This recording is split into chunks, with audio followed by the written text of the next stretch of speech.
I have the biggest dick in Chicago. And I'm fairly certain that this is a lady. Now she does look like the ghost of Don King, and if she's not a lady, I'll address this person however she wants to be addressed, and I will certainly respect if it's a lady with the biggest dick in Chicago. I mean, that's way more impressive than being a man with the biggest dick in Chicago.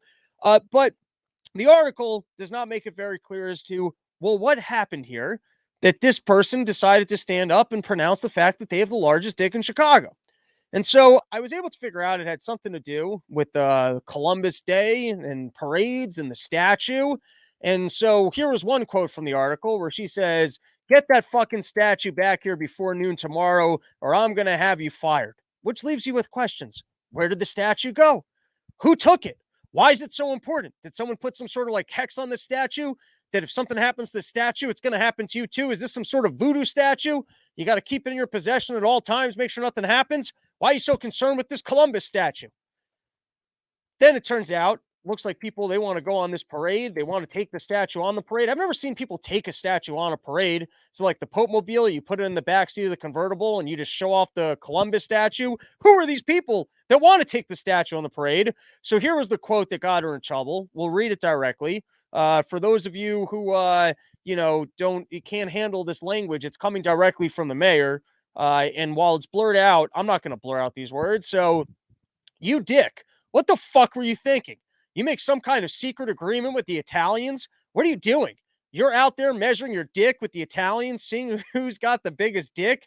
You're out there stroking your dick over the Columbus statue. I'm trying to keep the Chicago police officers from being shot, and you're trying to get them shot. My dick is bigger than yours and the Italians. I have the biggest dick in Chicago. And I was just thinking, wouldn't it be amazing if this is how they actually solve problems in Chicago? And maybe that's why Obama was so popular.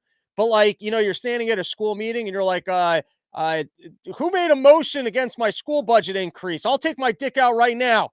If someone in this room thinks they got a bigger dick at me, that we're going to go with your school proposal over mine, I'll take out my dick. I promise you. Or perhaps maybe that's why there's so many school shootings, is that every time they go out to investigate, one of the cops is like, "Hey, I've got a good lead. I got a hunch." And they're like, "No." His officer's like, "No, we're not doing that. We're going to go out and follow my lead." And he's like, "No, I got a good lead. I really think I could solve this thing." And he's like, "You think you got a bigger dick than me? You think your dick's bigger than me, that we're going to go with your idea?" Or maybe that's actually why they can't stop the shootings in Chicago, is that it's actually this guy with the giant dick who's doing all the shootings. And then every single time they arrest him, he just looks at he's like, "You got a bigger dick than me? Well, then you're not taking me in." So, all right.